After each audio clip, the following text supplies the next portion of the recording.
Public TV news bulletin ముందుగా headlines.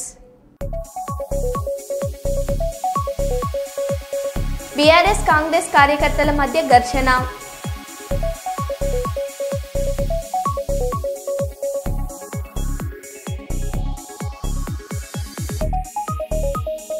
Karimnagar Telangana చౌక్లో CM Revanth Reddy దిష్టిబొమ్మ దహనం.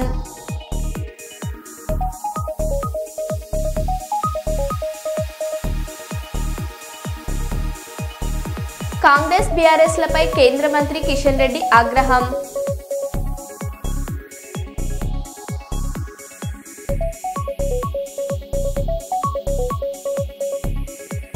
చంద్రయాన్ గుట్టలో తెలంగాణ ప్రభుత్వం వీకెండ్ కూల్చివేతలు.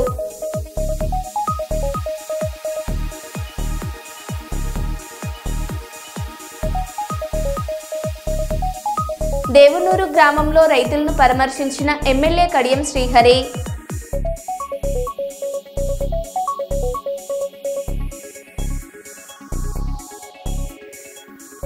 ఇక వివరాల్లోకి వెళ్తే, అన్నమయ్య జిల్లా రైల్వే కోడూరు నియోజకవర్గంలోని బొప్పాయి రైతుల సమస్యలపై కోడూరులో సిఐటియు ఆఫీసులో శనివారం ఉదయం ఆంధ్రప్రదేశ్ రైతు సంఘం ఆధ్వర్యంలో సమావేశం నిర్వహించారు. ముఖ్య అతిథులుగా ఏపీ రైతు సంఘం రాష్ట్ర ప్రధాన కార్యదర్శి కె ప్రభాకర్ రెడ్డి ఈ సందర్భంగా మాట్లాడారు. నా పేరు ప్రభాకర్ రెడ్డి, ఆంధ్రప్రదేశ్ రైతు సంఘం రాష్ట్ర ప్రధాన కార్యదర్శి. ఈరోజు అన్నమయ్య జిల్లా కోడూరు సిఐటియు కార్యాలయంలో బొప్పాయి రైతుల సమావేశం జరుగుతుంది. ఈ సమావేశానికి చంద్రశేఖర్ సిఐటియు జిల్లా అధ్యక్షులు, అట్లే మణి అన్నమయ్య జిల్లా రైతు సంఘం నాయకులు, అట్లే రైతులు ఆదినారాయణ గారు, సుబ్బరాజు గారు, ఇతర మిత్రులు రైతులు ఈ సమావేశానికి హాజరయ్యారు. ప్రధానంగా ఈరోజు సమావేశంలో చర్చించాం. అన్నమయ్య జిల్లా కోడూరు, రాజంపేట, చిట్వేలు ఈ ప్రాంతాల్లో బొప్పాయి రైతులు జరుగుతున్న అన్యాయం గురించి, బొప్పాయి రైతులు జరుగుతున్న మోసాన్ని గురించి ఈ సమావేశంలో చర్చించడం జరిగింది. ఈ సందర్భంగా ప్రభుత్వాన్ని కోరుతూ ఉన్నాం, ఇక్కడ జరుగుతున్న మధ్య దళారులు ఎవరైతే ఉన్నారో ఈ దళారుల యొక్క సిండికేట్ మొత్తం రైతులను మోసం చేస్తుంది. అందుకని ఈ మధ్య దళారుల సిండికేట్ను అరికట్టమని చెప్పేసి ప్రభుత్వాన్ని మేము కోరుతూ ఉన్నాం. అట్లే రైతులకు బొప్పాయికి సంబంధించి విత్తన దశ నుంచి కాయ అమ్ముకునే దశ వరకు మధ్యలో అనేక దశలు ఉన్నాయి. ఈ అన్ని దశల్లో కూడా రైతు మధ్య దళారుల చేతిలో కీలుబొమ్మలాగా మారిపోయాడు. విత్తనం మధ్యలారే ఇస్తాడు, మొక్క మధ్యలారే ఇస్తాడు, కొనుగోలు దగ్గర మధ్యలారే ఉంటాడు, తూకం దగ్గర సుంటి పేరుతో వసూలు చేస్తాడు, తక్కువ ధర నిర్ణయిస్తాడు. ఆ రకంగా ప్రారంభం నుంచి ముగింపులో అన్ని దశల్లో మధ్య దళారుల చేతిలో రైతు మోసపోతున్నాడు. దీన్ని అరికట్టమని చెప్పేసి ఆంధ్రప్రదేశ్ ప్రభుత్వాన్ని మేము కోరుతున్నాం. వ్యవసాయ శాఖ ఉంది, హార్టికల్చర్ శాఖ ఉంది, అట్లా మొత్తం పెద్ద ప్రభుత్వ యంత్రాంగం ఉంది.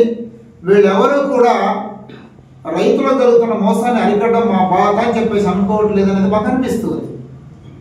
అందుకని ప్రభుత్వ అధికారులు, ముఖ్యంగా జిల్లా కలెక్టర్ గారిని పోయిన జూలై, ఆగస్టు మాసాల్లో జిల్లా కలెక్టర్ గారు చాలా మంచి చొరవ ప్రదర్శించారు. రైతులకు నిర్దిష్ట నిర్ణయం చేసి ధరలు నిర్ణయించారు, అమలు చేయాలని చెప్పేసి ప్రయత్నం చేశారు. సరే, అంత ఎఫెక్టివ్గా అమలు కాలేదు, అది వేరే విషయం. కానీ కొంత ఎఫర్ట్ చేశారు జిల్లా కలెక్టర్ గారు అనేది రైతుల నుంచి వచ్చినటువంటి అభిప్రాయం. మంచిది, అభినందిస్తున్నాం. అయితే కనీసం 2025 అమ్మకం సందర్భంగా మోసపోయారు. రేపు 2026లో కూడా ఇది రిపీట్ కాకుండా ఉండాలంటే ఇప్పుడు విత్తనాల సమయం, ఇది మొక్కలు పెంచుతూ ఉన్నారు. ఈ మొక్కలు పెంచే సమయంలో ప్రభుత్వం జోక్యం చేసుకొని నాణ్యమైన విత్తనాలు ఇప్పుడు ప్రైవేట్ వ్యాపారుల చేతిలో ఈరోజు మొత్తం కీలకంగా ఉన్నాయి. ఈ విత్తనాలను ప్రభుత్వం చేతిలోకి తీసుకోవాలి. ప్రభుత్వ వ్యవసాయ శాఖ, హార్టికల్చర్ అధికారులు జోక్యం చేసుకుని నాణ్యమైన విత్తనాలను రైతులకు అందించడం కోసం చర్యలు తీసుకోవాలని చెప్పేసి కోరుతున్నాం. ఆ రకం విత్తన దశలోనే, మొక్క దశలోనే ప్రభుత్వం జోక్యం చేసుకుని బొప్పాయి రైతులను ఆదుకోవాలని చెప్పేసి ఆంధ్రప్రదేశ్ రైతు సంఘం నుంచి ప్రభుత్వాన్ని కోరుతున్నాం. మంచిర్యాల ఈ నెల 15న ప్రత్యేక లోక్ అదాలత్ అన్ని కోర్టు ఆవరణలో నిర్వహించబడనున్న మంచిర్యాల జిల్లా ప్రధాన న్యాయమూర్తి వీరయ్య తెలియజేశారు. పెండింగ్ లో ఉన్న కేసుల్లోని కక్షదారులతో మాట్లాడి రాజీ కుదుర్చే విధంగా కృషి చేయాలని తెలియజేశారు. కక్షదారులు ఈ అవకాశాన్ని వినియోగించుకోగలరు. నమస్కారం. గౌరవ రాష్ట్ర హైకోర్టు ఆదేశాల మేరకు ఈ నెల 15వ తారీఖున మన మంచిర్యాల జిల్లాలో స్పెషల్ లోక్ అదాలత్ ఏర్పాటు చేయడం జరిగింది. మన మంచిర్యాల జిల్లాలో రాజీ దగ్గబడిన కేసులు, ఎన్ఐ యాక్ట్ కేసులు, మోటార్ వెహికల్ కాంపెన్సేషన్ కేసులు ఈ స్పెషల్ లోక్ అదాలత్ ద్వారా మనము పరిష్కరించుకోవచ్చు. ఈ నెల 15వ తారీఖున మన మంచిర్యాల జిల్లాలో ఉన్న మంచిర్యాల, బెల్లంపల్లి, చెన్నూరు, లక్షెట్టిపేట అన్ని కోర్టుల్లో బెంచీలు ఏర్పాటు చేయడం జరిగింది. ఈ స్పెషల్ లోక్ అదాలత్లో కక్షిదారులు కోర్టులో పెండింగ్లో ఉన్న కేసుల్ని రాజీ మార్గం ద్వారా పరిష్కరించుకోవచ్చు. తర్వాత ఈ కేసులు రాజీ మార్గం ద్వారా పరిష్కరించుకుంటే వారికి సమయం ఆదా అవుతుంది, డబ్బు ఆదా అవుతుంది, ఈ కోర్టు కాలం కలిసి వస్తుంది. కాబట్టి మన జిల్లాలో ఉన్న కక్షిదారులు తమ తమ కేసుల్ని ఈ స్పెషల్ లోక్ అదాలత్ ద్వారా పరిష్కరించుకోవాల్సిందిగా మనవి చేస్తున్నాము. మన జిల్లాలో రాజీ దగ్గ కేసులు, ఎన్ఐ యాక్ట్ కేసులు అన్నీ 1765 కేసులు మనం ఐడెంటిఫై చేసినాము. ఈ కేసులలో కక్షిదారులకు నోటీసులు కూడా పంపడం జరుగుతుంది. కాబట్టి కక్షిదారులు ఈ అవకాశాన్ని వినియోగించుకొని. రాజస్థాన్ జైపూర్లో దారుణం జరిగింది. ఓ హైస్కూల్లో 5వ అంతస్తు నుండి దూకి 6వ తరగతి చదువుతున్న విద్యార్థిని అమైరా ఆత్మహత్య చేసుకున్నట్లు తెలుస్తుంది. పోలీసులు వచ్చేలోపు పాఠశాల సిబ్బంది ఆ ప్రాంతాన్ని రక్తపు మరకలను శుభ్రం చేయడంపై అనుమానాలు వ్యక్తమవుతున్నాయి. ఘటనా స్థలానికి చేరుకున్న పోలీసులు సీసీటీవీ ఫుటేజ్ పరిశీలించారు. కేసు నమోదు చేసి దర్యాప్తు చేపట్టారు.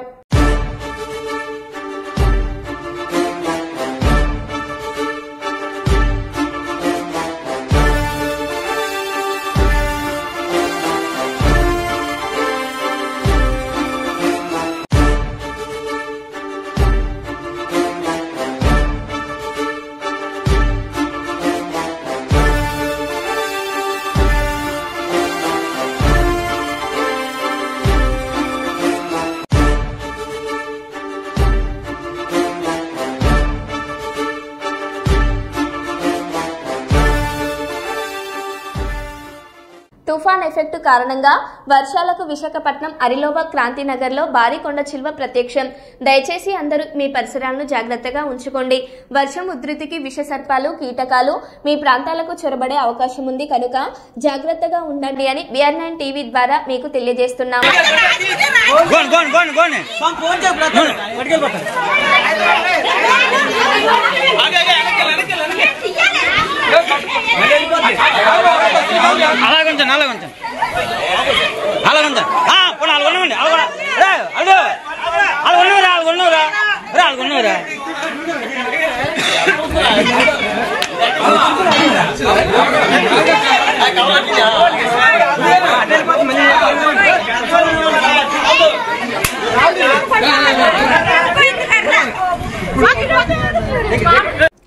రాష్ట్రంలో అధికారం చేపట్టిన కాంగ్రెస్ పార్టీ 2 సంవత్సరాలు గడిచినా అభివృద్ధిని మరచి పాలన సాగిస్తున్న ముఖ్యమంత్రి రేవంత్ రెడ్డి దేశాన్ని అగ్రభాగాన నిలిపిన బీజేపీ నేతలపై అనుచిత వ్యాఖ్యలు చేయడం ఆయన అవివేకానికి నిదర్శనమని బీజేపీ పార్టీ శ్రేణులు పేర్కొన్నారు.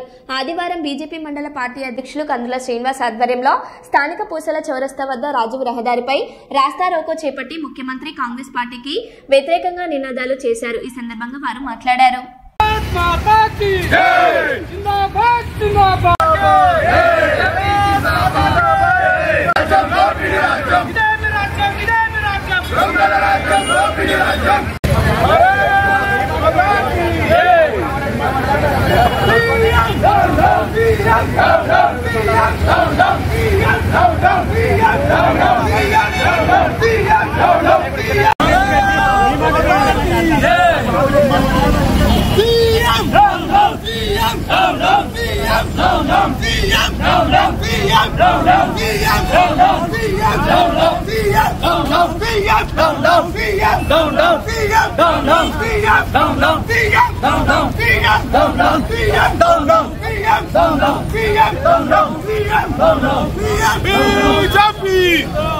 जिंदाबाद जिंदाबाद बीजेपी जिंदाबाद बीजेपी जिंदाबाद बीजेपी जिंदाबाद वंदना कांग्रेस पालना कांग्रेस पालना बीजेपी जिंदाबाद बीजेपी जिंदाबाद कांग्रेस पालना कांग्रेस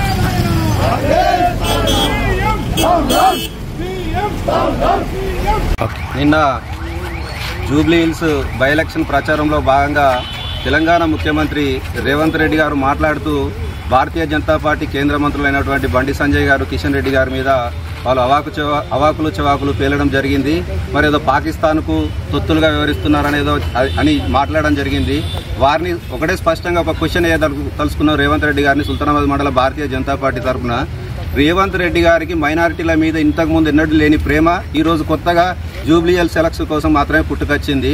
ఒక మ్యాచ్ ఫిక్సర్ను పాకిస్తాన్కు అమ్ముడుపోయి ఇండియన్ క్రికెట్ టీం నుంచి వెళ్ళి సస్పెండ్ అయ్యి భారతదేశం నుంచి వెళ్ళి 3 సంవత్సరాలు నిషేధానికి గురైన వ్యక్తికి మంత్రి పదవి ఇచ్చిందంటే కాంగ్రెస్ పార్టీ ఇప్పుడు ఎక్కడుంది? కాంగ్రెస్ పార్టీ పరిస్థితి ఏంది? కేవలం 1,00,000 ఓట్లు మైనారిటీలు ఉన్నాయని మాత్రమే కేవలం దానికోసం అజారుద్దీన్ అనే ఒక మ్యాచ్ ఫిక్సర్కు మంత్రి పదవి ఇచ్చి ఓవైసీ కాళ్ళు మొక్కి గెలవడానికి సిద్ధమైన రేవంత్ రెడ్డి, బండి సంజయ్ గారిని, కిషన్ రెడ్డి గారిని ఇంకొకసారి మాట అంటే మాత్రం నాలుకే గౌతమ్ బిడ్డ కార్పొరేటర్ కూడా గెలవనని ముఖ్యమంత్రి చేసిన తెలంగాణ ప్రజలు ఇంకొకసారి నిన్ను తరిమి కొట్టడానికి సిద్ధంగా ఉన్నారు. నీ పార్టీని, నీ ఎమ్మెల్యేలను, నిన్ను అందరినీ కూడా బొందబెట్టడానికి భారతీయ జనతా పార్టీ సిద్ధంగా ఉంది. ఇంకొకసారి భారతీయ జనతా పార్టీ నాయకుల మీద ఇట్లాంటి మాటలు మాట్లాడితే మాత్రం ఊరుకునేది లేదని చెప్పి భారతీయ జనతా పార్టీ సుల్తానాబాద్ మండల శాఖ తరఫున హెచ్చరిస్తా ఉన్నాను.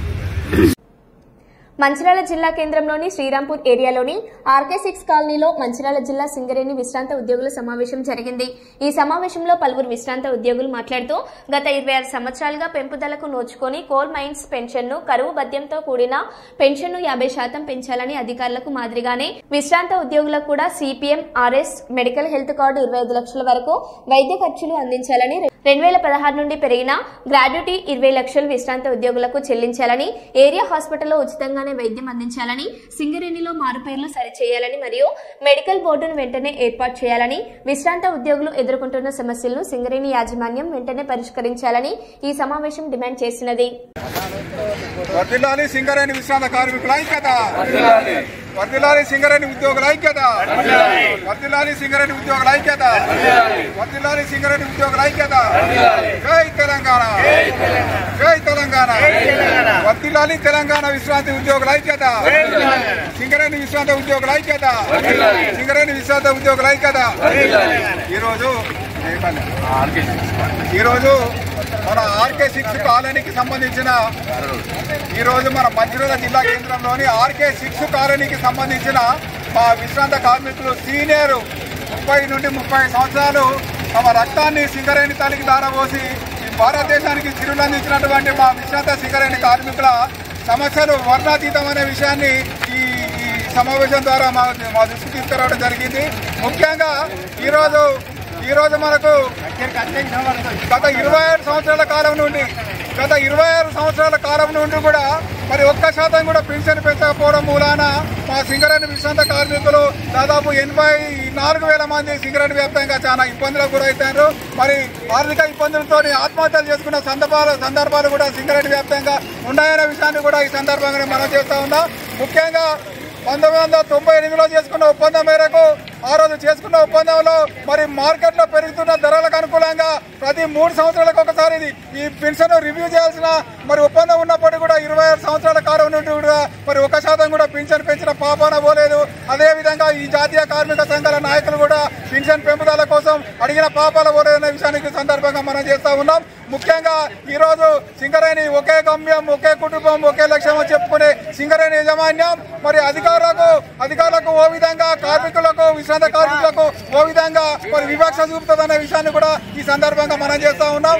ముఖ్యంగా హెల్త్ కార్డు వచ్చే వరకు మరి కార్మికుడు కట్టింది కూడా 40,000 రూపాయలే, అదేవిధంగా అధికారులు కట్టింది కూడా 40,000 రూపాయలే. మరి అధికారులకు వైద్య సౌకర్యాల కోసం 25 లక్షలు వెచ్చిస్తేటువంటి సింగరేణి యాజమాన్యం మరి కార్మికులకు వచ్చే వరకు భార్యాభర్తలకు కేవలం 8 లక్షలు మాత్రమే వైద్య సౌకర్యాల కోసం మరి వెచ్చించడం ఎంతవరకు కరెక్ట్ అనే విషయాన్ని కూడా ఈ సందర్భంగా మేము మనం ప్రశ్నిస్తా ఉన్నాం. అదేవిధంగా రాయుడు సీలింగ్ వచ్చే వరకు కూడా అధికారులకేమో 2017 మార్చి నుండి జనవరి నుండి ఇస్తారు. మరి కార్మికులకు రిటైర్మెంట్ కార్మికులకు మరి 2018 మార్చి నుండి ఇవ్వడం మూలాన దాదాపు సింగరేణి వ్యాప్తంగా 4,000 పైచీలకు కార్మికులు 10 లక్షల రూపాయలు నష్టపోతారనే విషయాన్ని కూడా ఈ సందర్భంగా మరి గుర్తుంచుకోవాల్సిన అవసరం ఉన్నదని మనం చేస్తా ఉన్నాం. ఈ విధంగా చెప్పుకుంటా పోతే మరి గతంలో మరి ప్రభుత్వాలు హామీచిన మేరకు పాలక వర్గాలు హామీచిన మేరకు మా విశ్రాంత కార్మికులకు 30 సంవత్సరాలు కనుక పనిచేసినా కూడా సొంత గృహం కూడా లేని చాలా మంది విశ్రాంత కార్మికులు ఉన్నారు. వాళ్ళకు వెంటనే గృహాలు మరి కేటాయించాలని ఈ సందర్భంగా డిమాండ్ చేస్తా ఉన్నాం. అదేవిధంగా ఎవరైతే అర్హులు ఉన్నారో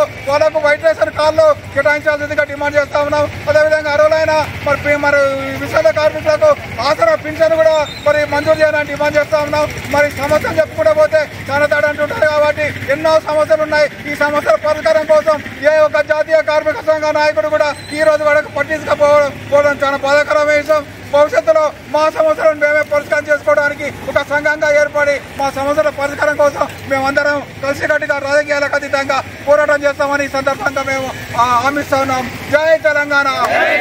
సింగరేణి విశ్రాంత కార్మికుల ఐక్యత. సింగరేణి విశ్రాంత కార్మికుల ఐక్యత. సింగరేణి విశ్రాంత కార్మికుల ఐక్యత. జై సింగరేణి.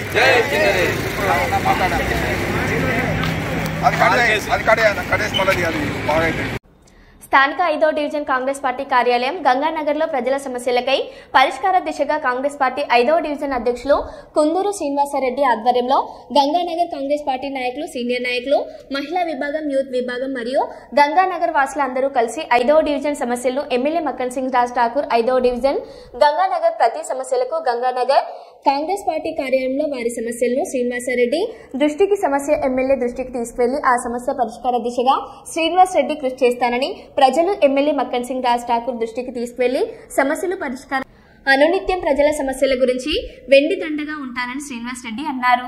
ముఖ్య ఉద్దేశం ఏమనగా ఎమ్మెల్యే గారి కోరిక కూడా ఏంటంటే ప్రతి గంగానగర్లో కావచ్చు, ప్రతి డివిజన్లో కావచ్చు, ఎక్కడైనా కావచ్చు, ప్రతి విషయంలో కూడా 50 డివిజన్లలో ఎమ్మెల్యే గారు టోటల్ అన్ని పనులు సక్రమంగా ఒకదాని మొత్తం పనులు చేసుకుంటూ వస్తూ ఉన్నాం. అందులో కొన్ని విషయాలు ఏంటంటే కొందరి సమస్యలు ఆరోగ్య సమస్యలు కావచ్చు, కరెంటు సమస్యలు కావచ్చు, ప్లస్ ఇంకేమైనా రేషన్ కార్డు సమస్యలు కావచ్చు, లైట్ల సమస్యలు కావచ్చు, డ్రైనేజ్ సమస్యలు కావచ్చు, అంటే ఏ సమస్య ఉన్నా కూడా డివిజన్లో ఒక ఆఫీస్ ఉంటే వాళ్ళకు అందుబాటులో ఉన్న కొంతమంది ముసలి వాళ్ళు ఉన్నారు, కొంతమంది ఆడవాళ్ళు ఉన్నారు. వీళ్ళందరికీ కూడా చాలా మంది కూడా ఆఫీసుకు పోయి తిరగలేని వాళ్ళు ఉంటారు. వాళ్ళందరికీ కూడా మనం ముందటి పనిచేయాల్సిన అవసరం మన కాంగ్రెస్ పార్టీ మీద ఉన్నది కాబట్టిగా ఇది ఆఫీస్ పెడితే వాళ్ళందరికీ మనం న్యాయం చేయగలుగుతాం, జనాలలో పోతాం అని చెప్పి ఎమ్మెల్యే గారు ఒక మంచి ఉద్దేశంతో కాంగ్రెస్ పార్టీ ఆఫీసును ఓపెన్ చేయించి ఇవాళ ఈ డివిజన్ అధ్యక్షునిగా నేను వారి ఆధ్వర్యంలో ఇక్కడ డివిజన్ అధ్యక్షునిగా ఎన్నికైనందుకు, మరి వారి ఆధ్వర్యంలో నేను ఇంత మంచి కార్యక్రమాలు చేస్తున్నందుకు కూడా ప్రత్యేకంగా ఎమ్మెల్యే గారికి ప్రత్యేకంగా ధన్యవాదాలు గంగానగర్ ప్రజల తరఫున, కాంగ్రెస్ పార్టీ తరఫున కూడా వారికి ధన్యవాదాలు తెలుపుతున్నాం. అట్లనే మెయిన్ ఏంటంటే అన్న ఇవాళ నిన్న ఇక్కడ స్ట్రీట్ లైట్లు ఒక చాలా రోజుల నుంచి పెట్టినా కూడా ఆగట్లేదు, వెళ్ళిపోతాయి అని చెప్పి ఒక పెద్ద మనిషి వచ్చి కంప్లైంట్ చేయడం జరిగింది. పోచమ్మ గుడి కాడ కూడా మోరీలు, డ్రైనేజీలు, ఓపెన్ డ్రైనేజీలు మొత్తం బాగాలేవన్నా అని చెప్పి కంప్లైంట్ చేయడం జరిగింది. అవన్నీ కూడా మున్సిపల్ దృష్టికి తీసుకుపోయినాం, కంప్లైంట్ రాసినాం. అవన్నీ కూడా రేపు పొద్దున స్ట్రీట్ లైట్లు మొత్తం కూడా. తెలంగాణ జాగృతి అధ్యక్షురాలు కల్వకుంట్ల కవిత గారు ఈ రోజు కరీంనగర్లో నిర్వహించిన పత్రికా సమావేశంలో ముస్లింల పట్ల, మహిళల పట్ల చేసిన వ్యాఖ్యలు మహమ్మద్ అజీం యూత్ కాంగ్రెస్ ప్రధాన కార్యదర్శి మాట్లాడారు. ఈరోజు తెలంగాణ జాగృతి కల్వకుంట్ల కవిత గారు ఈరోజు ప్రెస్ మీట్ పెట్టడం జరిగింది. ప్రెస్ మీట్లో ఈరోజు ముస్లింల సహకారం కోవడం జరిగింది. నేను ఒకటే విషయం గుర్తు చేస్తున్నా, నిజామాబాద్ సభలో మీరు ముస్లింలను అవమానపరుస్తూ ఆ రోజు వ్యాఖ్యలు చేసిన వ్యాఖ్యలు మర్చిపోయినారా అని అడుగుతున్నా. ఈరోజు నేను ఆ వ్యాఖ్యలను మరొకసారి మిమ్మల్ని గుర్తు చేస్తున్నా. ఆ రోజు నిజామాబాద్ సభలో మీరు వేలాది మంది ఉన్న సభలో ముస్లింలను అవమానపరుస్తూ ముస్లింలు परिंदो जैसे है दाना किधर डाले तो उधर जाते అని ఒక పక్షులతోని పోల్చడం కూడా జరిగింది. ఆ రోజు ఆ వ్యాఖ్యలను వెంకకి తీసుకుపోవడం కాదు కదా, ఈరోజు మళ్ళా ముస్లింల యొక్క సహకారం కోరడం ఎంతవరకు కరెక్ట్? మరియు ఈరోజు మీరు ఒక మహిళా నాయకురాలిగా ఉండి జాగృతి సమస్యలుగా అధ్యక్షురాలుగా ఉండి ఈరోజు మీరు మహిళల కోసం నేను ముందుగా ఉంటా అని మీరు చెప్పడం, మహిళల కోసం మేము పోరాడతామని చెప్పడం, మహిళలకు మీరు ఈరోజు ప్రెస్ మీట్లో కనీసం మహిళలకు మీరు ముందు వరుసలో కూడా నిల్చోబెట్టలేని పరిస్థితి. అంటే మీరు మహిళలకు ఏ విధంగా మీరు న్యాయం చేస్తారని ప్రజలు నమ్మాలి. మరియు మీరు రాజకీయం కోసం లబ్ధి కోసమే తప్ప ప్రజలకు చేసింది మీరు ఏమీ లేదు. మీరు అధికారం కోల్పోయింది కాబట్టి ఈరోజు మీరు ప్రజలకు తిరుగుతున్నారు తప్ప, ఒకవేళ మీకు అధికారం ఉన్నట్టయితే అదే మీరు లగ్జరీ లైఫ్తోని తప్ప ప్రజల యొక్క రిప్రజెంటేషన్ కూడా తీసుకోలేని పరిస్థితి మీది. ఈరోజు మీరు కాంగ్రెస్ ప్రభుత్వం మీద మాట్లాడడం, కాంగ్రెస్ ప్రభుత్వం ఏదో చేస్తున్నదో అది అభివృద్ధి మీరు చూడక మీరు ఈరోజు మాట్లాడడం జరుగుతుంది. గత 10 సంవత్సరాల నుంచి మీరు కరీంనగర్లో మీరు కనీసం రాకపోవడం, కనీసం మీ యొక్క ప్రజల యొక్క సమస్యలను తెలుసుకోకపోవడం, మీరు ఈరోజు అధికారం కోల్పోయింది కాబట్టి మీరు ఈరోజు ఈ ప్రజా జాగృతి జనబాట చేయడం తప్ప, మరియు కనీసం మీరు 10 సంవత్సరాల హైదరాబాద్ నుంచి కరీంనగర్కి స్మార్ట్ సిటీ ఇచ్చిన చెప్తున్నారు. మరి స్మార్ట్ సిటీకి అభివృద్ధి చెందలేదు అని చెప్తున్నారు. వాస్తవంగా అభివృద్ధి జరగలేదు. కానీ మీరు 10 సంవత్సరాల్లో మీరు ఎందుకు నిలదీయలేదు మీ ప్రభుత్వాన్ని? ఈరోజు కాంగ్రెస్ ప్రభుత్వం వచ్చిందని అకస్టుతో కాంగ్రెస్ ప్రభుత్వం మీద మీరు నిందలు వేయడం తప్ప వచ్చిన 2 సంవత్సరాలలో అభివృద్ధి చేయలేదని మీరు చెప్తున్నారు. గత 10 సంవత్సరాల్లో మీరు అభివృద్ధి చేయకపోవడంతో మిమ్మల్ని మీరు గద్దెదించడం జరిగింది మీ ప్రభుత్వాన్ని. మీరు ఈరోజు మీ తగాదాలు, మీ బంధువుల తగాదాలు తప్ప మిమ్మల్ని బహిష్కరితం చేయడం జరిగింది. అది కరెక్ట్ కాదా? మరియు ఈరోజు మీరు ప్రజల కోసం వెళ్తా అని చెప్తున్నారు, ప్రజల సమస్యలు తెలుసుకుంటా అని చెప్తున్నారు. మీరు ప్రజల సమస్యలు తెలుసుకోవడం, మీకు ప్రజల కోసం పనిచేయాలని లేదు. ఏదైతే స్క్రిప్ట్ ఉంటుందో ఆ స్క్రిప్ట్ రాయడం, చూసుకొని చదవడం తప్ప వేరే ఉద్దేశం మీకు లేదు. ఒకవేళ మీకు నిజంగానే న్యాయం చేయాలనుకున్నట్టయితే ఈరోజు మీరు మహిళలను ముందు వరుసలో నిల్చోబెట్టి, అంటే ముందు వరుసలను కూర్చోబెట్టి మీరు మాట్లాడుతూ ఉండే. వికారాబాద్ జిల్లా కుల్కచర్ల మండలంలో దారుణం జరిగింది. ఒకే కుటుంబంలోని ముగ్గురిని హత్య చేసి ఆత్మహత్య చేసుకున్నాడు వేపూరి యాదయ్య అనే వ్యక్తి. భార్య అలివేలు, కూతురు శ్రావణి, వదిన హనుమన్మను గొంతు కోసి చంపి అనంతరం తాను ఉరివేసుకొని సూసైడ్ చేసుకున్నాడు. మరో కూతురు పైన దాడి చేయగా ఆమె తప్పించుకుంది. పరిగి డీఎస్పీ శ్రీనివాస్ ఘటన స్థలానికి చేరుకొని వివరాలు సేకరించారు. పూర్తి వివరాలు ఇంకా తెలియాల్సి ఉంది.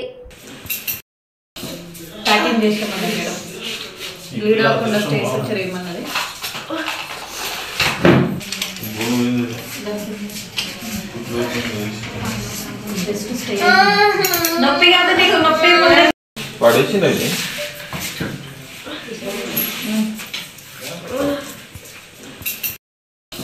ప్యాకింగ్ చేసామని మేడం లీడ్ అవ్వకుండా స్టేజ్ వచ్చారు ఏమన్నది.